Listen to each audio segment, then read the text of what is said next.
Today's guest is literally a powerhouse.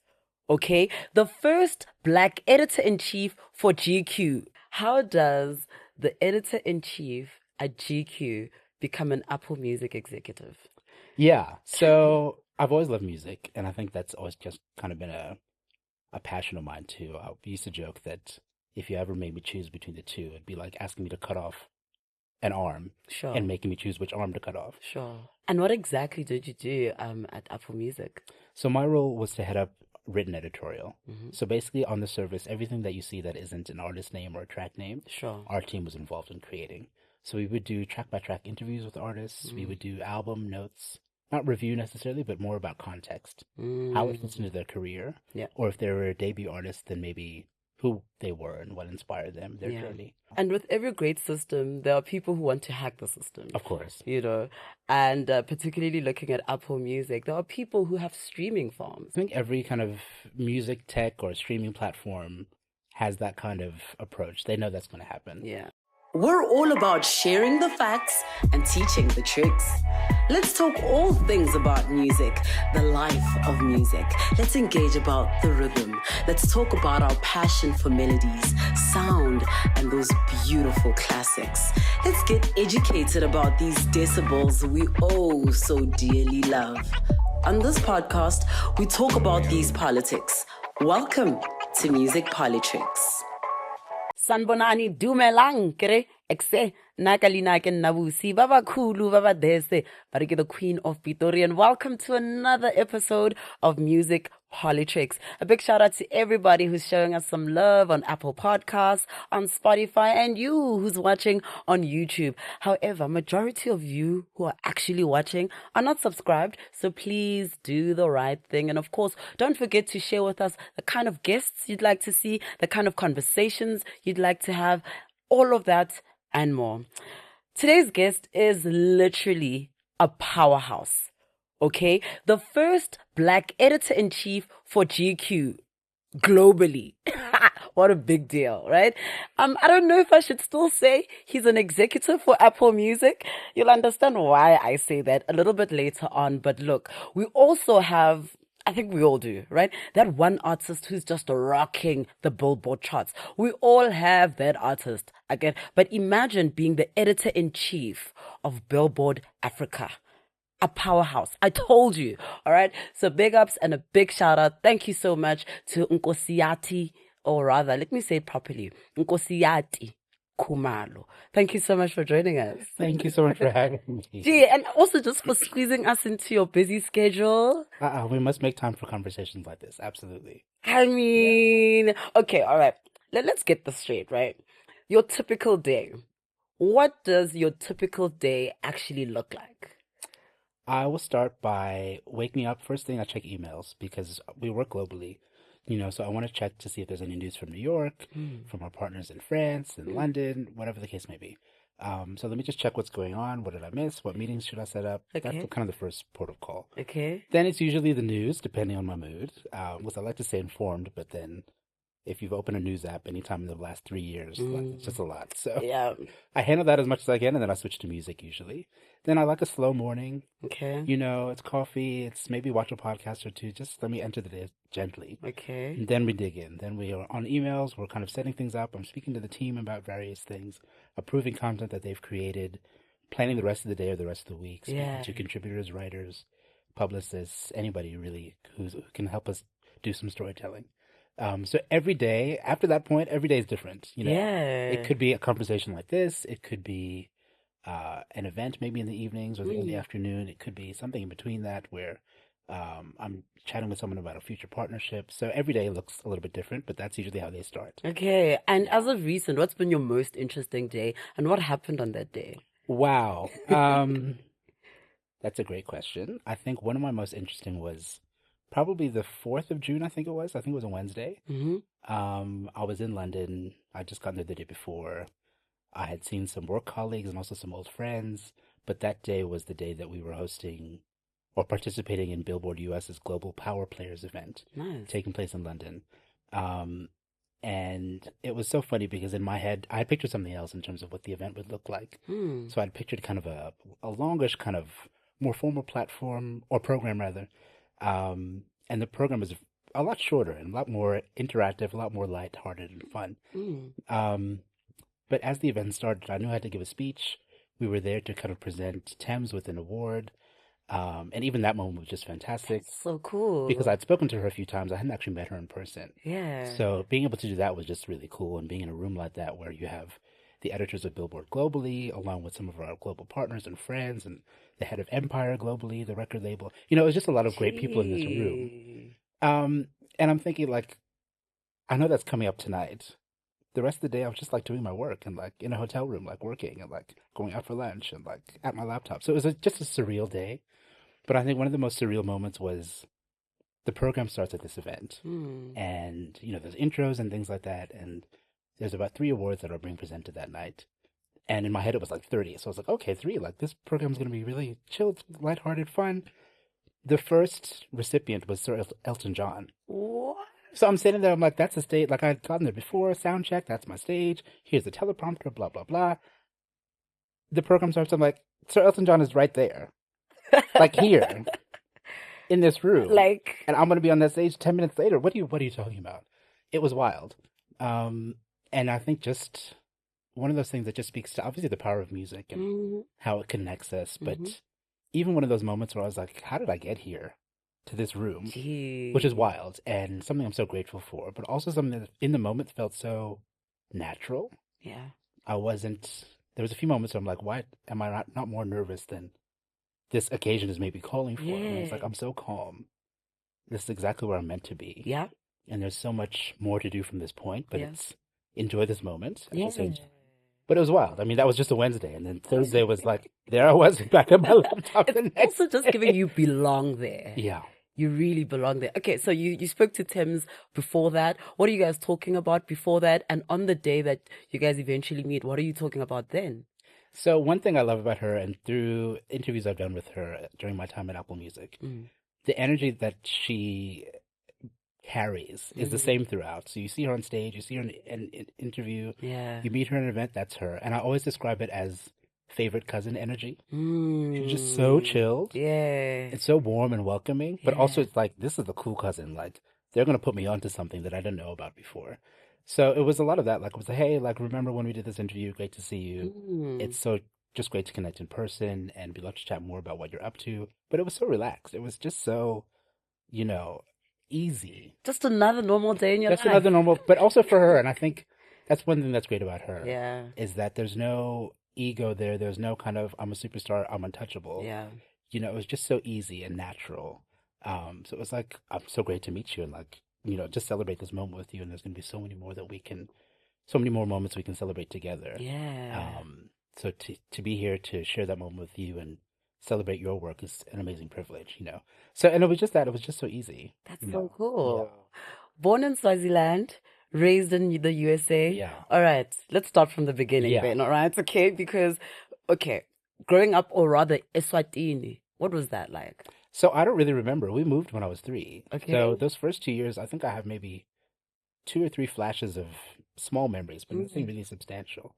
My mother, previous to that, had studied in the U.S., so she's from Eswatini, but she was the oldest girl out of the 7 kids in the family. So when the parents died quite young, so when some of them were old enough to start looking after the others, she was able to go study in the U.S. Undergrad to PhD. Love it. She moved back to Eswatini, she got married, had me. We lived there for a few years, and then she got recruited by the UN to work in New York. Okay. So we moved there. So my memories of Eswatini are very small at that point. Yeah. But because she worked at the UN, we were able to come and do like a month of what they call family leave every 2 years. So we would come back. Okay. So most of my memories about Eswatini are about those periods. Seeing family, you know, kind of going back to my friends in America and telling them, like, you have all these pictures about Africa, but, you know, not all of them are correct. Like, my uncle who we stayed with has a Mercedes. Like, yeah. we're not riding elephants to school. Honestly. Although the one day there were elephants nearby. And it's like, okay, like, I'm trying to fight the good fight. Yeah. Work with me here, elephants. You know? So it was a mix of that where I think it was great to be able to go and spend that much time and at my mother's home and with my mother's family, because that really helped my understanding even from a young age. So I could match the two, and our lifestyles weren't really that different from being on holiday to living there, with small things. I mean, as a kid, it was fun to chase chickens around my auntie's house. Sure. And that was dinner that night. And then I was fascinated because I'm like, oh, you're going to slaughter it. Like, you know, as boys are and as kids are. Yeah. You're just curious about those things. So those are most of my memories. And being able to kind of balance those with being in the U.S. and being in suburban New York also, where we were fortunate to be in an area that was so intercultural and mixed. Yeah. With people from different heritages working and living in and around the city, that we had a respect for people's cultures. Sure. You know, so some of my friends from as early as grade 5, you know, were from different countries already. So there wasn't a barrier in terms of understanding each other. Cool. We were encouraged to do that. And I think it really opened me up to wanting to see the rest of the world. Yeah. Getting an understanding of people and kind of maybe planting the seeds of empathy there. Yeah. Because when you already have those mixed cultures, you are more open to understanding everything and everybody. Yeah. And everything about everybody. Sure. So it was a really great experience, and I think being able to kind of understand both worlds has, you know, kind of done me very well. And especially in a place like New York, I also do understand that Pennsylvania is also an area that has really formed a lot in terms of who you are. But tell me more about what that did for you in terms of the kind of person you are, and just that curiosity that was like, okay, I belong in the media space. Yeah. Give me 1 second. Okay. Yeah, it was such a great collection of experiences, I'd say. I think because of our roots in New York and understanding that world, and it was one kind of socioeconomic level there, where we were in an area that was very close to where a lot of the ambassadors to the UN lived, as an example. So that's a kind of socioeconomic level that is one thing. When we moved to Pennsylvania, it was a different level. Yeah. And adjusting to that was an adjustment, and I was 11 or 12 when we made that move. But again, I think being in a space that was so multicultural kind of set me up to at least be open to understanding everybody and knowing that this is a different space. People's life experiences are a lot different, even though it's only 2 hours away, you know, by car. Like it's the U.S. is like a collection of small countries, really, in that way. And I think I wanted to also kind of lock into my own story and not lose the part of me that was the me that grew up in New York and in New York State, and not adapt too much to where I was. So to the point where I would lose myself. Yeah. So part of that became important for me. But I think also throughout that whole journey, I loved storytelling. I loved reading everything I could get my hands on. Yeah. You know, school was very good about that, and the schools that we were in were very good about that. But it was also just me. So I read everything from sci-fi novels to like high school romance novels, everything in between, everything. We always watched the news together as kids, 60 Minutes on a Sunday night. Okay. So I loved being able to like imagine what the setup was like in the news studio. And I was wondering, like, how did the cameras stay with them? Little things like that. But I think it just opened my curiosity to how stories like that were told and making sure that, and how people in the industry make sure that the storyteller's intention meets the audience's kind of understanding. Sure. You know, and then I got deeper into like, how does that actually work? How does that come together? Yeah. I love reading. Writing comes very easily to me. Yeah. What comes after that? You know, what goes into the production, the making of. You know, so I mean, even in school, it was like a student newspaper and newsletter kind of thing that just kind of grew that interest over time. But I also think, and I think a lot of people identify with this, maybe you can too, where, especially when you're in school and you can do a lot of things and you're good at a lot of things. Yeah.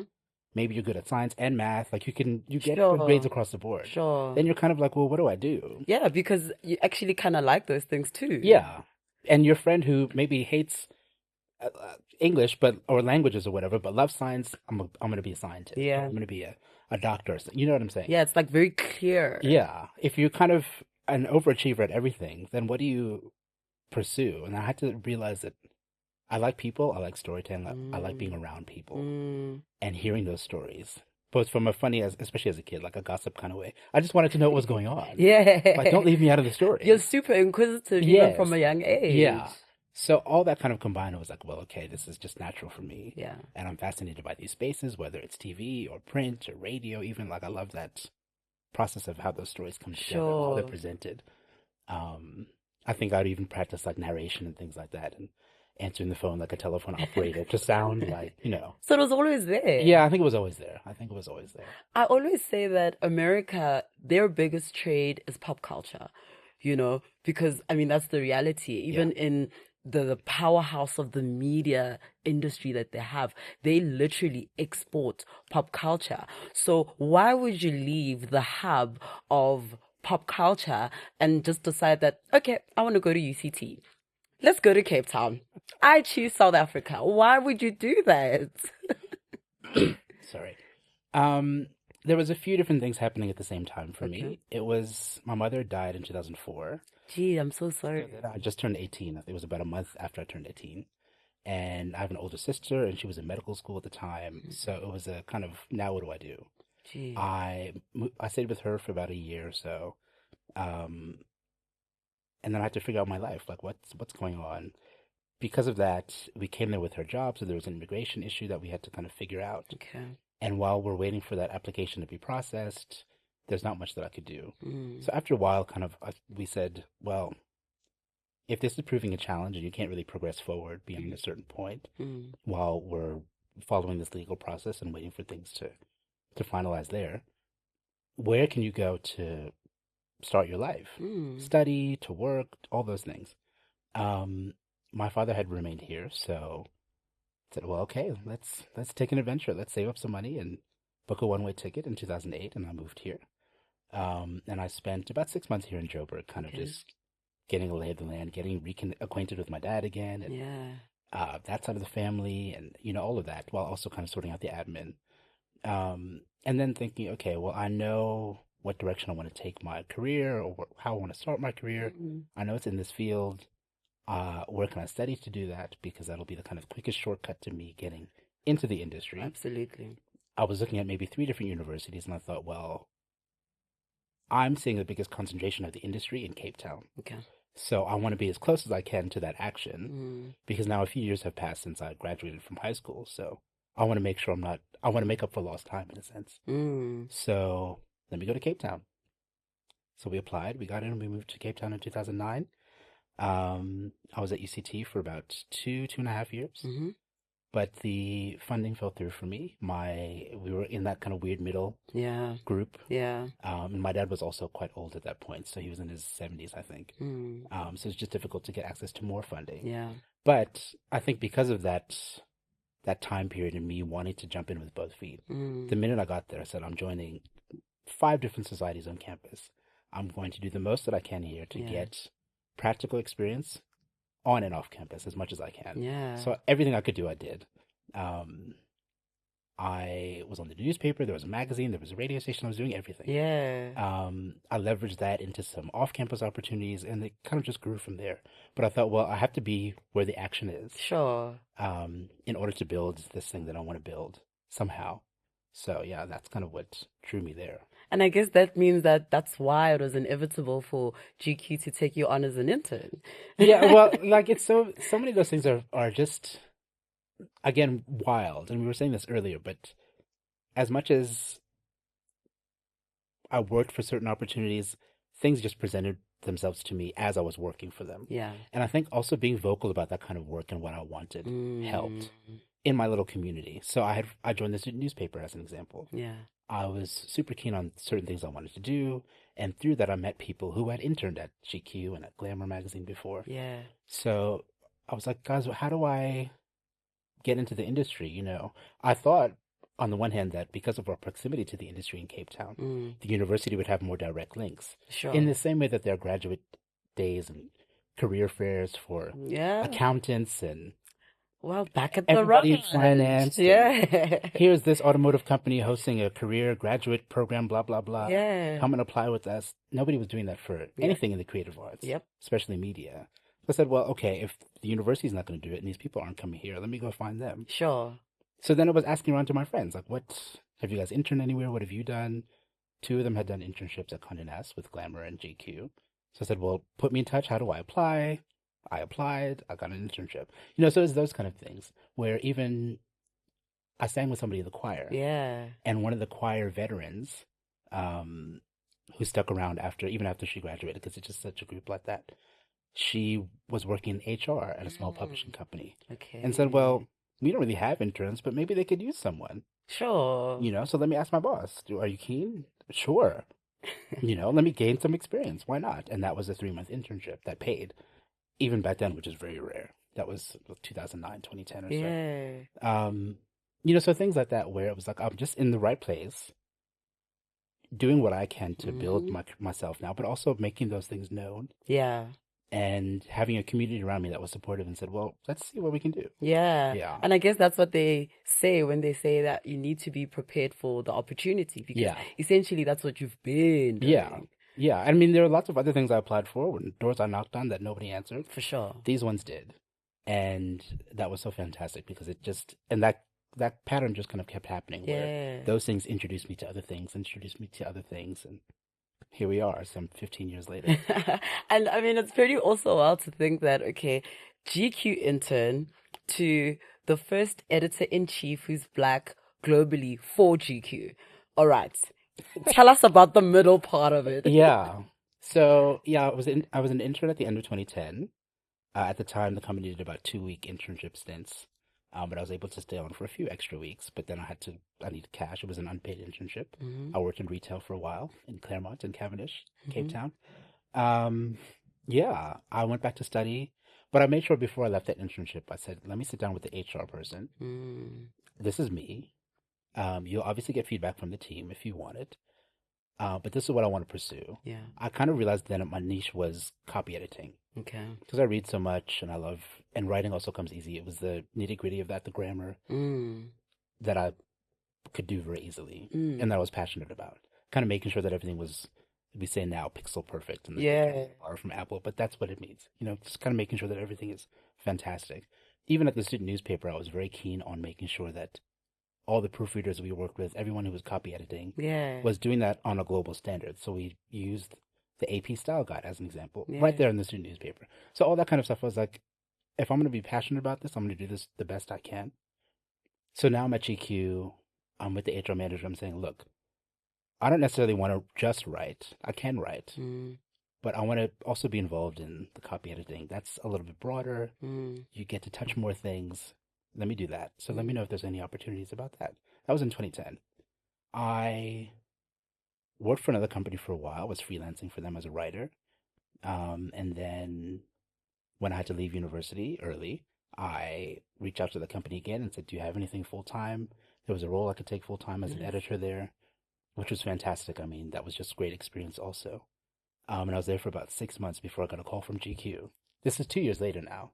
So 2010 internship, 2011, end of 2011. Got a call. Our copy editor is leaving in January. Would you be keen on being interviewed and maybe doing a test or two to see? Yes, sure. Of course. Yeah. So that's how that happened. And, you know, a few months later, January 2012, I'm starting at GQ. And then I had like not a mental breakdown, but just a moment where for about 3 months, where that first 3 months of probation, where I was like, The Dreamstream studio in Randburg is a full-service studio on Bromfisher Drive. It's perfectly suited for podcast, music recordings, and general video recordings. Backed up by an experienced editing and production team means you can walk in, record, and walk out knowing that everything will get done as you require. Our mobile gear ensures we can cover your video and live streaming needs on location too. We got the cameras, the lights, and the action to make you and your brand shine. Contact us now, studio@dreamstream.co.za, and we'll make it happen. Dreamstream, a place to create yourself. This is so amazing to be here, and also I'm so tense. Because in my head, GQ wasn't supposed to happen until I was 40. Is it not imposter syndrome? A little bit of that, but I think also because I'm coming from the US, where the market for people to work in that industry is massive. Sure. For people to get even an internship, you have to be either super connected, maybe come from a wealthy family, be in the right place that way to even get a foot in the door. So I'm coming with that mindset about the brand. I'm here. I am in my early 20s. I haven't even finished my degree. What do you mean I'm here? Like the first 3 months, I was walking on eggshells, literally, to the point where that HR manager had to come in and say, like, "What's wrong? Yeah. Settle in. You're here for a reason. Be here." And after that, I had to say, "Okay, like you're right. I've worked for this, Yep. degree or not. Yep. I know what I'm doing. Mm-hmm. There's so much value that I can add here. So And you deserve to be let there. me add it." Yeah. And after that, then it was like, okay, now I'm here. Let me take ownership of this thing and run. And it was an amazing experience. I got to work quite closely with the art director Nice.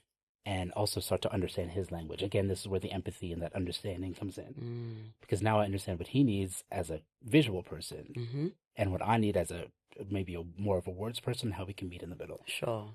We became like this very close, very quickly, which is fantastic. Same thing after that with the managing editor on the budget side, on the operations side, on the kind of how do we do this side of things. To the point that within a year and a half, I was promoted to deputy editor. They hadn't had one of those before. They had exec editors before, but they hadn't had a deputy. So that was in 2013.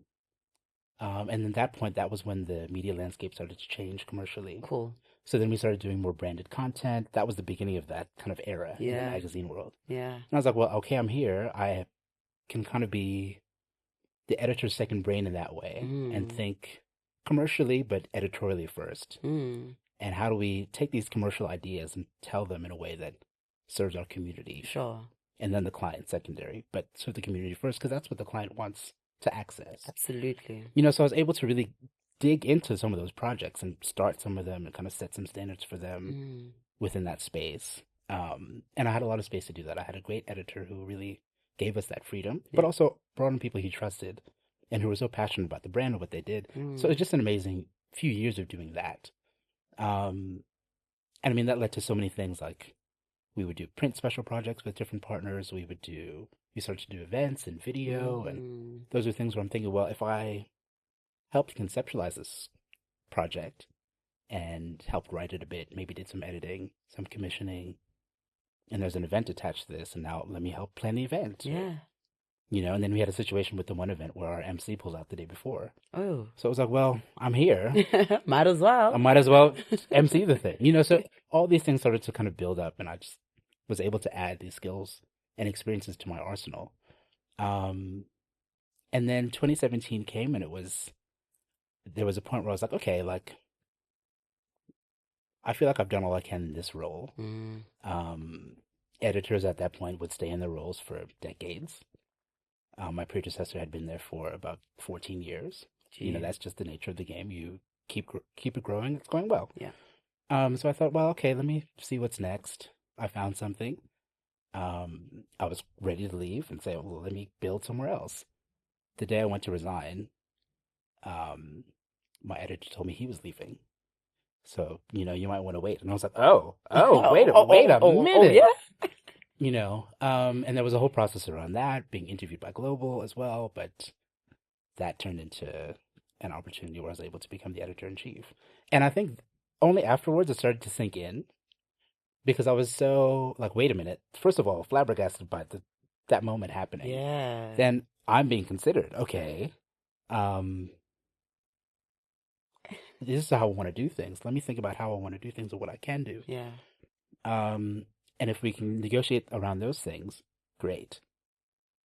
That moment came, we made the announcement, and then I was like, oh, wait, this is a lot bigger than me in a flat in Bree Street in Cape Town. You know, this is a moment that's huge. Yep. And I think for me, the biggest thing was that about the magnitude of that moment was that I think I was so used to not being the story, because I didn't want to get in the way of our storytelling. Cool. And I wanted to make sure that whatever we did promoted African talent on that kind of platform. Yeah. But I think in that moment, I was like, I'm happy to be the story if it can show the next generation, people behind me, people, even my classmates, that they can also start from nothing. Yeah. And get to that kind of level. Yeah. If I can come in with a funny accent, 5-7 years before that, and not have any connection, didn't know anybody in Cape Town at all, from zero. And I was fortunate that I was in a university setting where I could have that kind of network built in, but otherwise zero. Sure. And even building that off of campus from zero as well. Yeah. To get there from 2009 to about 2017, at that moment, it's like anybody can do this. And whatever this is for you, you can also get there. Yeah. If you look like me, you can do it too. Yep. If your accent is maybe not what they're used to in that space, you can do it too. Yep. As much as mine is like this, yours might be something else. Yep. And that's really what that moment meant to me. It was like, okay, wow, I will do this, especially with that in mind, along with everything I want to do and the potential, et cetera, et cetera. That's what I want to keep as the focus of that story, because then it's, maybe I'm the first. I don't want to ever be the last. Yeah. There must be 184 after me. Yeah. Who do even bigger and better things. So that was really special, but a wild journey as well, because then I was like, I'm 31. Again, like, I was supposed to do this at 50. Yeah. Okay, let's go. And I love that you're also very passionate about representation. It's so important for us to see ourselves in positions like that. Yeah. And I think also for me, it was a big thing where I didn't want people's expectations of what someone like who looks like us in those spaces. I didn't want that to be stereotypical. Yeah. I didn't want, those same kind of issues to keep coming up. And I was happy to challenge them. Yeah. Even living in Cape Town, I was, I'd be the one where people would say, can I get the bill? I'm like, why did you ask me? I was sitting at the table next to you. I don't work here. And I would do it loudly. But why'd you ask me? And I'll make you think about that. I was happy to show up in spaces where we weren't showing up as much, because it meant it wasn't just about me at that point. It was, if I am the loud one, the next person who walks in who looks like me, they'll have no problem. And they shouldn't have a problem. Yeah. But if I have to be the one that shake that bit of the table, I will. In my own little fun way, and I'll have fun with it. For sure. But I'll do it, Yeah. How does the editor-in-chief at GQ become an Apple Music executive? Yeah. So I've always loved music, and I think that's always just kind of been a passion of mine too. I used to joke that if you ever made me choose between the two, it'd be like asking me to cut off an arm and making me choose which arm to cut off. Sure. So that was always kind of in the background. And now you fast forward to about 2019, 2020. I reached a point at GQ where I was like, I've been here now for 8-9 years. We've done a lot of amazing things. I'm so proud of the work that we've done. We've broken barriers, raised the profile, elevated the experience for everybody. Fantastic. What do I want to do next? And that's sometimes a challenge when you get your dream job at a young age. It's like, okay, now I have to... Now what? It's like, now I have to dream a whole new dream. But a bigger one. Yeah. And so then it was like, well, let me start thinking about what my next step might be. That was maybe in the middle of 2019. There were 2 big projects I wanted to pull off, and we did during that last 2 years at GQ. But after that, I was already kind of thinking, what's next for me? And then 2020 came, and the world shut down. So then I thought, okay, well, now what's next? Because then it was a challenge of, we can't market the way we did. We can't advertise the way we did. The industry just suffered greatly, like many of us did, and many industries did at that time. So then I thought, well, let's see what is growing now. That's tech. Let's look at streaming. There was another streaming company in video that I interviewed for. But even that experience kind of taught me to look outside of maybe the traditional roles. When you're in media and you're working up to an editor-in-chief kind of role, it's a very clear path. After that, it's like, what's next? What's next? Because the skills are, again, so broad that you can take them almost anywhere. Yeah. So I had to think about what I like doing, where I could see some growth with that, and where that would take me. And 2020, I think that was the one small blessing in disguise, is that I could spend time at home doing that research and even doing interviews where I could have those conversations to see, well, what could be next for me when the world comes back to life, or even now. And it just so happened that I actually found somebody on LinkedIn who worked at Apple Music locally, and I saw that they had advertised a job. But I had, in the middle of lockdown, I'd seen it, I'd saved it, I put it off. I was in the middle of another interview process that got up to the finish line, and they chose the other person. And I thought, well, let me go back and see what else I'd saved, what other roles were available. I saw this one. Did I miss the deadline? Oh, no. Let me just message. It's lockdown. What's the worst that can happen? Yeah. I messaged him. He replied, said, we just filled this role, but we'll keep you in mind for future things. I said, okay, cool. That's what you say. That's very kind. Thank you. Thanks for replying. Maybe about a month later, please send me your email address and your phone number. Okay. Sure. Here's my email. The job spec comes in 10 minutes later. I'm like, they've just created this role. They're starting the recruitment process. Are you keen to talk about it? Sure. Let's talk. I linked in premium so I could see who looked at my profile. Even 4 people from Apple look. I'm like, oh, okay. Maybe that was in about, I want to say April or May. That started a recruitment process that took about 3 or 4 months. So to come to September to get that offer notice. And I was like, what do you mean again? At this point, it was through lockdown. We'd been through lots of changes in the magazine business. I was burnt out in that way. And I was ready for a change and hungry for something new. Yeah. And the day it came, I got the email in the back of an Uber. I was leaving the office because we were hybrid at that point, but only some of us were in the office. Sure. And it's like 5 p.m. I'm in an Uber back home. Get this email. I just start weeping in the car because I was ready. I was so hungry. And the driver was like, "Are you okay?" I'm like, "Yeah, it's really good news. I promise." But I think one of the reasons why it was so impactful for me was because it's so aligned to all my experience. The writing, the media, that storytelling, that promoting African talent globally, mixed with my love of music. Exactly. So to get there was incredible. And that's exactly what we did over the last kind of 4.5 years. That kind of storytelling where we got to tell those stories and also examine the idea of what home meant to some of these musicians who had gone through a lot of that same process of coming back home through and around lockdown and figuring out who they were and how that impacted their art. Sure. It was just an amazing time, but wow, what a journey. And what exactly did you do at Apple Music? So my role was to head up written editorial. So basically on the surface, everything that you see that isn't an artist name or a track name, our team was involved in creating. So we would do track by track interviews with artists. We would do album notes, not review necessarily, but more about context, how it fits into their career, or if they were a debut artist, then maybe who they were and what inspired them, their journey. We would also do kind of genre guides and different editorial features that would talk through music. So we did a feature for Women's Month the one year about women in the Amapiano space and how they were driving it and the voice of it and the production behind it, all that. So some of that storytelling paired with the music where you could hear it while you're reading along.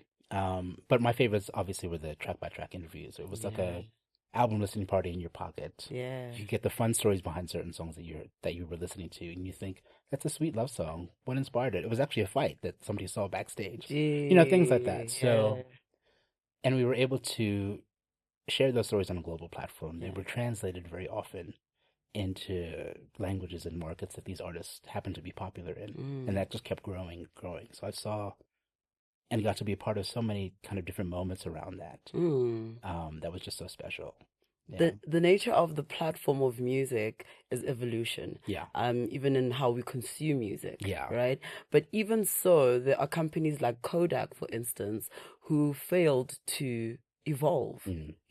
How has your experience been at Apple Music in terms of where music evolution is concerned? So I think it's such a great point, and I think one of the things that they do well is kind of keeping that human element in it. Because if we remember how we I'm aging myself now, but how we consumed music as kids, it was often, or discovered music especially, it was often through the radio. So there was a DJ, and there was a whole team behind the DJ in terms of programming and kind of giving things to DJs and that whole infrastructure. But us, the consumer, we got it from the radio. I remember when I first discovered Destiny's Child, I heard Say My Name in the radio, and the next day I was, who sings this song? Who are these people? I have to find out. And today we can just Shazam. That started a love affair that hasn't ended. But exactly that. It was that, or in the record store with the demo thing. So that's always been very human. Somebody said, I'm going to put these CDs in that demo box. I, as a DJ, am going to promote these things. We're going to talk about these things. Maybe we'll have these artists on the show. You fast forward that into whatever we're doing now and whatever the next thing is. There's always been a human element there. And I think the Apple Music team has been very good at kind of maintaining that human element and just adapting that for whatever the case may be. So maybe it's playlists that are curated by people and having even other artists curate them and people of influence also curate those playlists. Is it things like the work that we did with the track by track interviews that maybe take the place of album liner notes that we were so used to having with all the thank yous and all that. Yeah. And getting those stories behind the music and sharing them in a way that is in one place, and you don't have to go very far to find it, but also can be preserved. Doesn't have to fade away. Yeah. So I think that's one thing that they did pretty well. I think maintaining that kind of human touch to it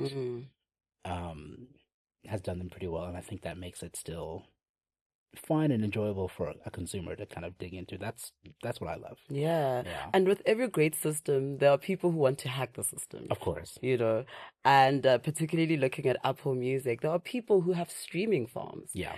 You know, I mean, as Apple Music, did they ever try to sort of find ways to deal with streaming farms? Yeah, so I think every kind of music tech or streaming platform has that kind of approach. They know that's going to happen. Yeah. They know that's for every system you build, somebody's going to find a way around it or to hack it or to game it for their benefit. Yeah. So they have to, and then this is across the board, but everybody has to stay very vigilant about how they do that and how they approach that. Some of it is manual in the sense that, people have to watch these things, and people do. And there are teams like that, especially at Apple Music, but everywhere I can imagine who do that. I mean, even if you think of Netflix, if you try to screenshot while you're watching Netflix, you can try, but you will fail. You can't. Showmax, I think, is the same way. People have to protect. Yeah. So there's lots of tech that's built into that to watch that, but also there's a people element too, that they're paying very close attention to that because it has to be fair to everybody. Yeah. And there's various checkpoints along the way. It's not just from the charts and those numbers, but it's also how much did we pay out to this person, or how much is due to be paid out to this person when. That's unusual for that person. All of a sudden, this big spike. What happened? Let's investigate. So there are checkpoints along each level. Okay. That's kind of a DSP thing across the board. Sure. But I know that they're very, very kind of. The Dreamstream studio in Randburg is a full-service studio on Bromfisher Drive. It's perfectly suited for podcast, music recordings, and general video recordings. Backed up by an experienced editing and production team means you can walk in, record, and walk out knowing that everything will get done as you require. Our mobile gear ensures we can cover your video and live streaming needs on location too. We got the cameras, the lights, and the action to make you and your brand shine. Contact us now, studio@dreamstream.co.za, and we'll make it happen. Dreamstream, a place to create yourself. Conscious of that and vigilant about that for sure. And what would be the repercussions for someone who's now guilty of basically benefiting from a streaming farm? So there are levels. There are some where we say somebody flagged this song, what's going on? They'll speak to the artist, the distributor, the record label, whatever the case may be, to kind of flag it there first, and then rectify it immediately. Okay. If that doesn't happen, it goes a step further, and steps further, you can be banned from the platform entirely. Your whole catalog might be removed as a severe. So it's a serious thing. It is. And people, I think there are lots of people in the industry or around the industry who make promises to artists that they can, if you pay them so much money, they can get you this and this and this and this. And they take your money and do nothing, or they take your money and do that with it. And that might get you a win on Tuesday, but Friday's coming. Yep. And now you have nothing to show for all the work and the money that you put in. It's not worth it. Would it be a lot of record labels, or would it be just individual independent artists that would be found guilty of that? It depends who is the perpetrator, really. There are lots of kind of people in between. Yeah. I think record labels are wiser than that in general, but there are people who, on the distribution level, who get involved there, who make promises about certain things, who do that. I think sometimes when a deal is structured in various ways, people on teams can kind of make those things happen, sometimes without the artist knowing. It's rare, but sometimes it happens. Cool. And that's something that's also to be mindful of as well, and that's what these DSPs, again, are mindful of, is that you may not know about it. Maybe someone on your team did something. Sure. So it's very layered. But basically, whoever it is, it's not worth it. Don't do it. Don't do it. I promise you, it's really not worth it. And it's only going to take away from the quality of what you do. Absolutely. Because now you're going to... if it works, hypothetically speaking, you have an inflated stream, but then what happens? Yeah. You book a show, who's coming? Honestly. Are And the bots going to show up and cheer for you? I mean, Like, so it sounds good, like a good idea on Tuesday. Friday, the consequences. it's just fraud. Just not worth it. Yeah. Not worth it. So the system of it is obviously, as a consumer, I obviously pay for my subscription and I listen to music, right? But from a business to business level, what is the agreement and what are other agreements that an Apple Music has? Because obviously an Apple Music has an agreement with Africori, for instance, right? Or in electro mode, you know? So what are those types of agreements with the distributors, and what other kind of agreements that exist? So they're very complex. I can't speak to all of them. What I can say is that the general model is there's a DSP platform, there's a distributor that you might work with, and then there's everyone beyond that. Okay. So the distributor could be a record label, they do that service, but it also could be an independent distribution company, whatever the case may be. And there's obviously many of them that you as an artist can sign up to, etc. So there's an agreement there that they have to supply the music to a streaming platform. From that distributor agreement, you might have a manager, you might have a record label, you might have whatever that might look like for you. And it's obviously different per artist and per career and whatever the case may be. You might have your own label that you license your music to, a record label or an imprint or something like that. Yeah. You know, and then from there, then it's a thing of even further splits. You know, who gets, who's a producer on this, who owns the master recordings, who, you know, it's very complex in that level. But those agreements are pretty now, especially kind of clear cut. I think over time they've evolved, especially with DSPs, as they've gotten to learn what works for them and what doesn't work for them. But there's, I mean, that's a whole seminar about how, you know, the payments work, how those kind of agreements are set up. But in general, they're fairly favorable. Okay. We know the industry and how streaming works in terms of payment. It's nearly not what it was in the CD universe. Yep. But that's the reality we're in now. And I think a lot of streaming platforms who care are conscious of that and doing what they can to both protect but also support. Yeah. You know, both sides of that. So it's a minefield of things, but yeah. And for you, the editor-in-chief title comes back. Yeah. Because you're the editor-in-chief for Billboard Africa. Yeah. What a big deal. Yeah. That is so cool. Yeah. Again, wild. But I think that speaks to the power of African music that we've always known. I mean, it takes me back again to being a 6-year-old kid in suburban New York singing Siyahamba. How the music travels. Sure. And we've always known that. It's traveled before that moment. It's traveled for decades. And it will continue to travel. Continue to travel. So I think this is such a powerful moment. Somebody said, like, why didn't it happen a few years ago? Things take time, of course. Yeah. And I think this kind of wave, this rise, that we always knew was there, and we always knew the power of our music. We always knew the potential of what we were doing now. The rest of the world had to catch up to. They've caught up now. Let's get involved. Absolutely. You know, so if we can bring in a brand that is globally kind of recognized, supported, respected, and use that to elevate what's going on here, both in the superstars and the superstars of tomorrow kind of level, let's do it. And also, if we can do that collectively, you know, if piano and Afrobeats are in the front seat of the bus, let's open the rest of the bus for everybody else to come along. Because you might know Afrobeats, you don't know High Life yet. Come on the bus and we'll introduce you to stages around the world. Yeah. Where we can support you in that way, where we can celebrate you at home and abroad, where we can also create new opportunities to celebrate you at home too. Sure. And hopefully impact the ecosystem and build up the infrastructure so that you as an artist have more places to perform beyond just a small venue or the stadium. You need the intermediate stuff to build as well. That's true. So if we can support that in any way, in our small little ways to help grow that, we've done a good thing. And that's what excites me so much about this brand, the potential of it.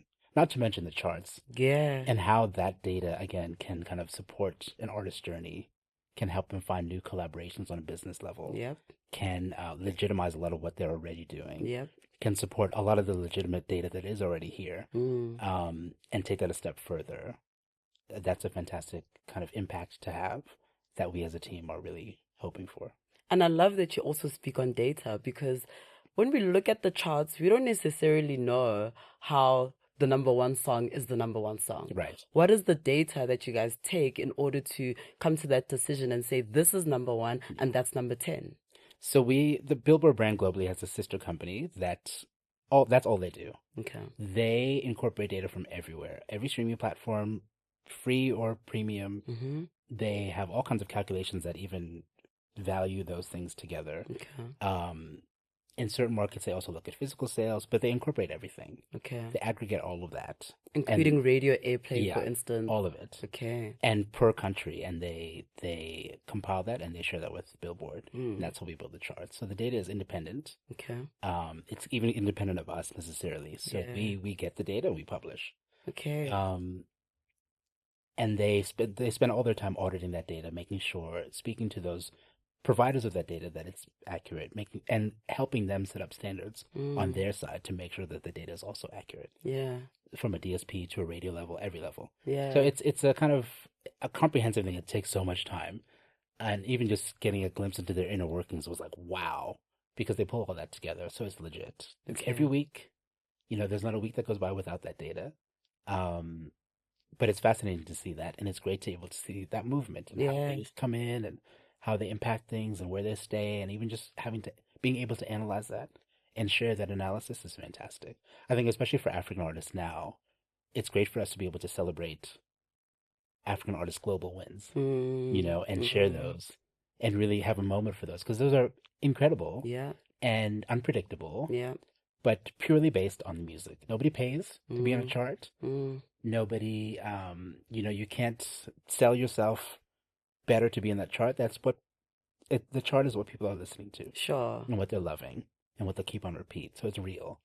And that's the exciting part, because we keep dominating. We keep, and it could be months later. It might not be when you release. Yeah. Molly's an interesting case from Ghana. Her song Shake It to the Max, charting maybe 7 to 8 months after she released it. Jeez. And it's like she keeps adding remixes and they just keep blowing up. Yeah. It's so fascinating. It's so cool. And some songs are a slow burner. Yeah. You may release it today and it's actually a hit like maybe next year. Essence, Wizkid and Tems. Hey? Exactly that story. I think that album came out at the end of 2020, made in Lagos. Yeah, and it just kept growing and growing and growing much later, especially in the rest of the world. Song of the summer kind of thing for them. Yeah. Northern Hemisphere summer. But yeah, it's wild. So it's so fascinating to see that, and so much of a privilege to be able to celebrate that. Yeah. With the artist. Yeah. So in the radio space, there are people who basically partake in illegal activities, like taking payola, payments for, okay, just play my song on the radio. How do you then bulletproof something like that, or rather avoid it from happening on a Billboard level? So editorially, there's a few ways. I think it's important to, this is a kind of a writing thing, I suppose, and a journalistic thing as well. Check your references, check your sources. Yeah. If one person says this song is doing really well, but you can't see that evidence of that anywhere else, maybe that's something to investigate. Yeah. Because usually what happens, if it does well in one area, it's going to do well in another. Yeah. If it did well on YouTube, when it translates to a DSP, it'll do fairly well also, depending on what it is, for the most part. So when you see that kind of activity, you think, okay, wait a minute. Or if you have 120,000 followers, but this song only streamed 4,000, something's up. Yeah. Luckily, we have enough kind of general data points like that to look at, to be like, okay, this seems like it's right. Sure. Or this looks a little bit dodgy. So there's, of course, that. But I think also we're people too, and we're on these platforms at the same time. Absolutely. We're listening, we're out there in the streets, we're at clubs, we hear things. Yeah. So we can kind of use all that, both the common sense and even just that kind of research, let's call it, as an umbrella term, to kind of make sure that the story is legit. At the same time, though, we're not just about telling the superstar story. So sure, that's going to happen, and that's natural. but we make sure to let's focus on maybe markets, especially across the continent, that have been underreported on. Mm-hmm. Is there a fantastic R&B singer from Namibia who hasn't had a profile like that or hasn't had the exposure? Let's find out what's happening there. Yeah. Let's dig into those stories as well to kind of create an equal playing field, to make sure that it's not just about the payola thing or kind of the usual names that you might see on lists, et cetera, but fine, you'll see some of them legitimately and they should be there. But let's make sure the playing field includes everybody, because we're all talented and there's so much. We know how rich our cultures are. Yep. And I think especially as kind of the new generation of people and artists who mix their culture with contemporary sounds from all over the world, we know how innovative they are. There was a few years ago, there's this whole Kumerica movement in Ghana, where they were kind of doing their own version of drill, inspired by the UK and like Chicago scenes. And that's how you can't predict that. Yeah. That's such an incredible story to dig into. And those things build up slowly, but they build up. So I think it's also about making sure to keep your focus there as well. And that's something that we're passionate about doing.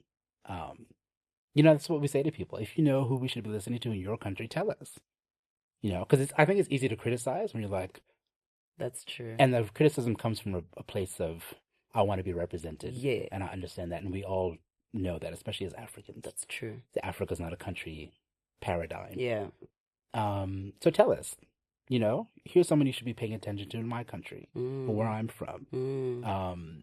Help us out, because we can't be everywhere. And how would people tell you? Do they send you an email? Do they comment on Instagram? Comment on Instagram, tag us, add to Facebook, whatever you want to do. Yeah. You can email us as well. Same thing. And we say that to artists so you can pitch to their teams, but you, the people, you are the eyes and ears, and you are what's shaping culture.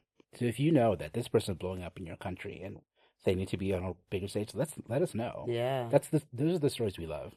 And as much as I can have writers and contributors and photographers across the continent, even they can't be everywhere. So it's a kind of team effort again. Let's fill up the bus with everybody. That's so empowering to artists in general, but also emerging artists especially. Yeah. How else is Billboard Africa empowering artists? So this goes back to what we were speaking about a little bit earlier, but some of the things that we'll be doing, and I can't give away too much, but some of the things that we'll be doing will be exactly that. We'll be spotlighting the industry as a whole. So not just the person in front of the mic, but the people who made the mic to get there. Yeah. The people who are behind the beats, the people who manage the artists. We want to celebrate the whole ecosystem first and foremost. We'll be doing lots of different things and different initiatives with some of our partners, both existing and partners to come, to do exactly that.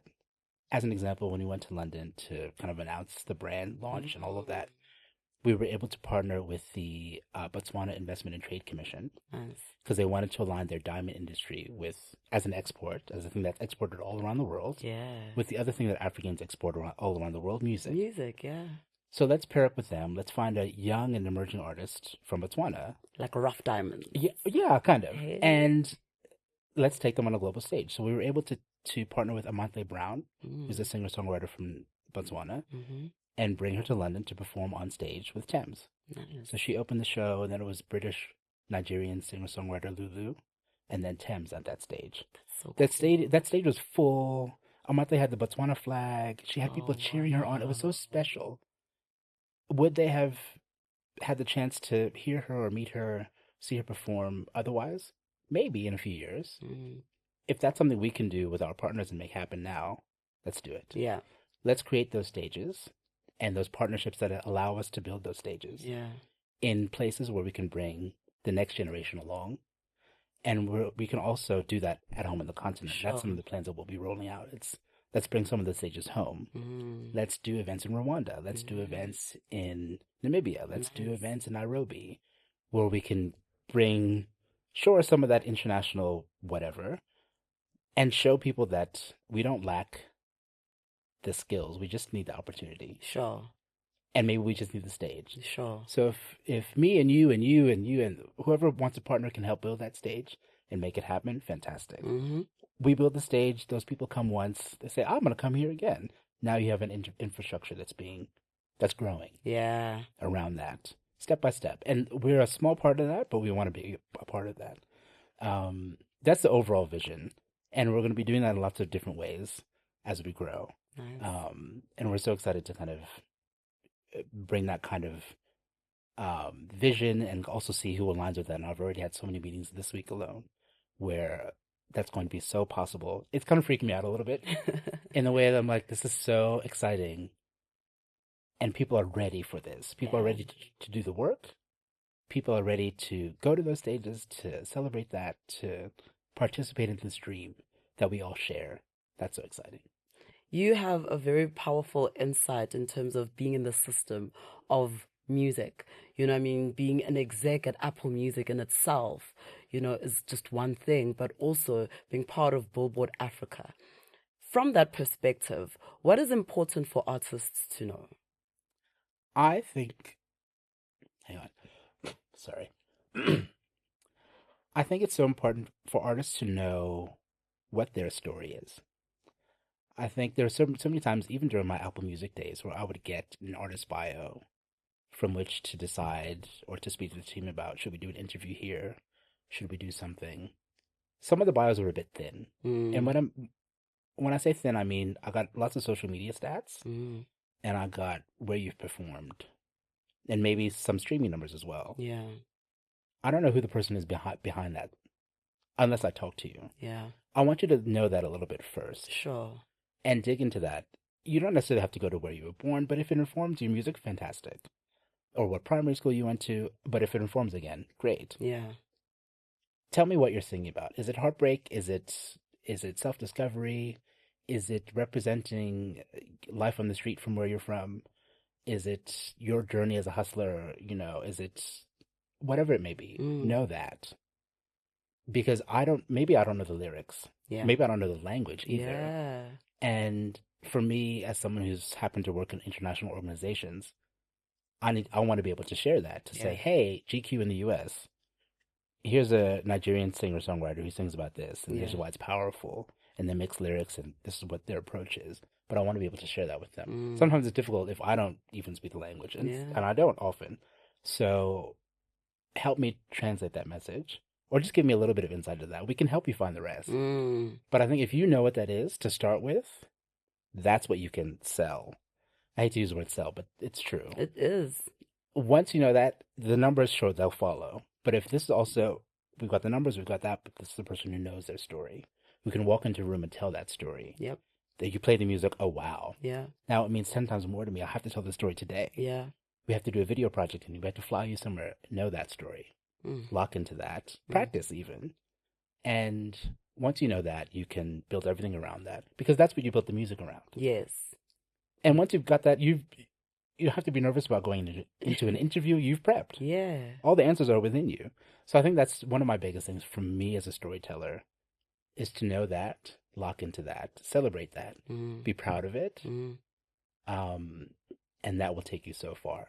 And I love that you're saying that, because when we attach ourselves to brands, we literally fall in love with the story. Yeah. When we like certain musicians, it's about the story. When we like certain even politicians, it's about the story. Yeah. So what you're saying is so, so important.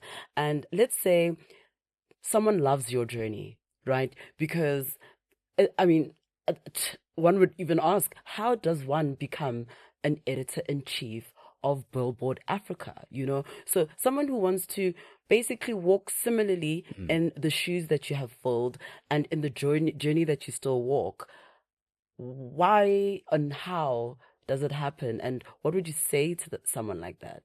It's an interesting one because even in my 15 years or so career, so much has changed with how media works, how these roles work, what they're even called. Yeah.